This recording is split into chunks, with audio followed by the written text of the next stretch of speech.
मंडळी नमस्कार. मी गजानन जाधव, संस्थापक अध्यक्ष white gold trust, Chhatrapati Sambhajinagar.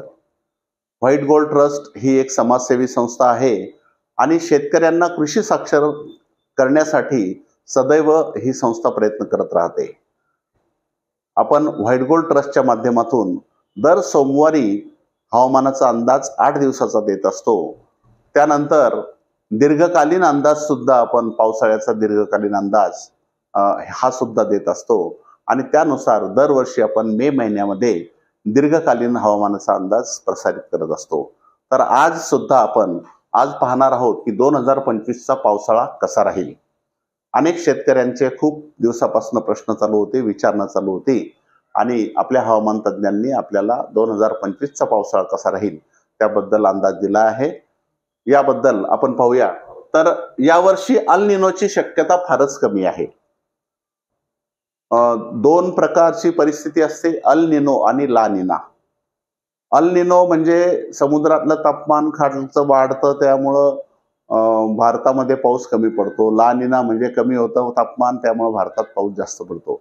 पण यावर्षी अल निनोची परिस्थिती फारच शक्यता नाहीये, ला निना पण नाहीये. म्हणजेच काय आहे, न्यूट्रल सिच्युएशन 3 प्रकारचं असते. अल निनो, ला निना किंवा न्यूट्रल अशा 3 प्रकारच्या परिस्थिती असतात. तर अल निनोची शक्यता फारच कमी आहे, ज्यामुळे जून ते सप्टेंबर काळात न्यूट्रल म्हणजे सर्वसामान्य मान्सून राहण्याची शक्यता आहे. आपण जर पाहिलं तर जून महिन्यापासून सप्टेंबर म्हणजे 1 जून पासून तर 30 सप्टेंबर पर्यंतच्या काळाला पावसाळ्याचा कालावधी म्हणतात. यामध्ये न्यूट्रल सिच्युएशन असल्यामुळं, सर्वसामान्य परिस्थिती असल्यामुळं आपल्याला इथे सर्वसामान्य मान्सून राहण्याची शक्यता आहे. आणि आतापर्यंतच्या आकडेवारीनुसार सर्वसामान्य म्हणजे न्यूट्रल वर्षात, जर आता मागचा इतिहास जर पाहिला आपण, तर जेव्हा न्यूट्रल वर्ष असतं, अशा न्यूट्रल वर्षात जास्तीत जास्त वेळी सरासरीपेक्षा जास्तच पाऊस पडलेला आहे. जर पाहिला आपण मागच्या अनेक वर्षाचा इंडियन मेट्रोलॉजिकल डिपार्टमेंटकडे डाटा आहे. जेव्हा न्यूट्रल वर्ष असतं तेव्हा जास्तीत जास्त वेळा हा सरासरीपेक्षा जास्त पाऊस देशात पडलेला आपल्याला आढळलाय. त्यामुळे यावर्षी देशात पावसाळ्यात 100% जास्त पाऊस पडेल असा अंदाज आहे. आपण जर पाहिलं तर न्यूट्रल वर्षामध्ये, सर्वसामान्य वर्षामध्ये देशामध्ये ॲव्हरेज रेनफॉल जो असतो तो ॲव्हरेज रेनफॉलपेक्षा पाऊस जास्त पडतो. त्यामुळं 100%पेक्षा जास्त पाऊस पडेल असा अंदाज आपण वर्तवत आहोत. आणि भारतीय हवामान खातं जे आहे, इंडियन मेट्रोलॉजिकल डिपार्टमेंट जे आहे, त्यांचा सुद्धा अंदाज आहे की 105% पाऊस पडेल असा त्यांनी अंदाज दिलाय. महाराष्ट्रात यावर्षी पाऊस हा किमान सरासरी इतका राहील अशी शक्यता दिसत आहे. म्हणजे आपण जर पाहिलं तर पाऊस किती पडेल, एक गोष्ट नक्की आहे, पावसाळा कमी नाही. म्हणजे सरासरी इतका किमान पाऊस पडेल किंवा सरासरीपेक्षा जास्त सुद्धा पाऊस थोडा पडू शकतो. सरासरी इतका किंवा सरासरीपेक्षा थोडासा जास्त पाऊस यावर्षी पडू शकतो असा अंदाज आपल्या हवामान तज्ज्ञांनी दिलाय. एक मॅप तुम्हाला दाखवतोय, हा पूर्ण भारताचा नकाशा आहे आणि पूर्ण वर्षभराचं प्रेसिपिटेशन जर आपण पाहिलं तर इथं 0 आहे, 0 ते इथे 50 हा रंग म्हणजे 50 मिलीमीटर जास्त, 50 ते 100 100 मिलीमीटर जास्त, 100 ते 150 मध्ये हा रंग आहे आणि 150 ते 200 मध्ये हा रंग आहे.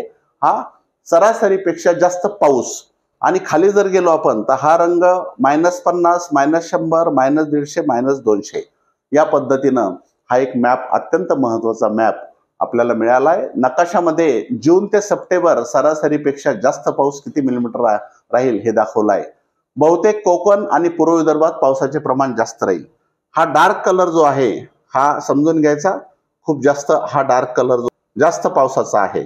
त्यानंतर हा थोडा फेंड झाला, म्हणजे पूर्ण विदर्भ जरी पाहिला, पण पूर्व विदर्भ हा जास्त पावसाचा आहे. पण पूर्व विदर्भाच्या बाजूला थोडंसं पश्चिम विदर्भामध्ये सुद्धा पावसाचं प्रमाण, हा रंग इथं 100 ते 150 मिलीमीटर जास्त दाखवतो, हा 150 ते 200 आणि हा 200 मिलीमीटर पेक्षाही जास्त दाखवतो विदर्भातली जर परिस्थिती पाहिली.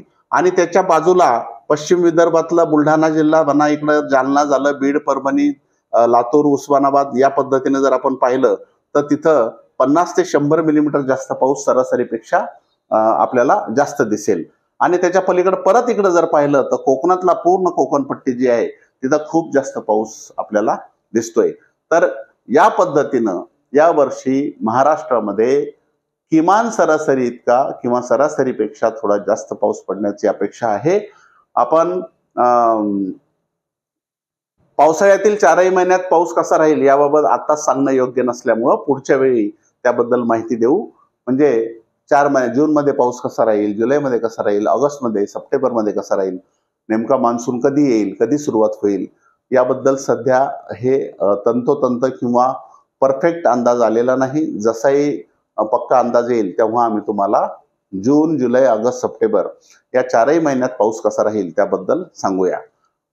तर एक गोष्ट निश्चित की यावर्षी पावसाळा हा सरासरी इतका किमान किंवा सरासरीपेक्षा जास्त राहील. मोठे खंड यावर्षी राहणार नाही. छोटे खंड थोडे छोटे खंड राहतील. मात्र फार मोठा खंड जसा 2023 मध्ये ऑगस्ट महिन्यामध्ये वगैरे होता असे फार मोठे खंड राहणार नाही. छोटे पावसाचे खंड राहू शकतील. म्हणजेच यावर्षी पीक पाणी हे चांगलं राहील. आपल्या शेतकऱ्यांच्या दृष्टीनं खूप पॉझिटिव्ह गोष्ट ही आहे असं म्हणायला हरकत नाही. आणि तसंही आपण परत नंतर नेहमी दर आठवड्याचा किंवा महिन्याभराचा अंदाजही आपण कंटिन्यू देत राहतो. तर हवामानाचा अंदाज आणि कृषी सल्ला पाहण्यासाठी व्हाईट गोल्ड ट्रस्ट हे YouTube चॅनल पाहत राहा. धन्यवाद.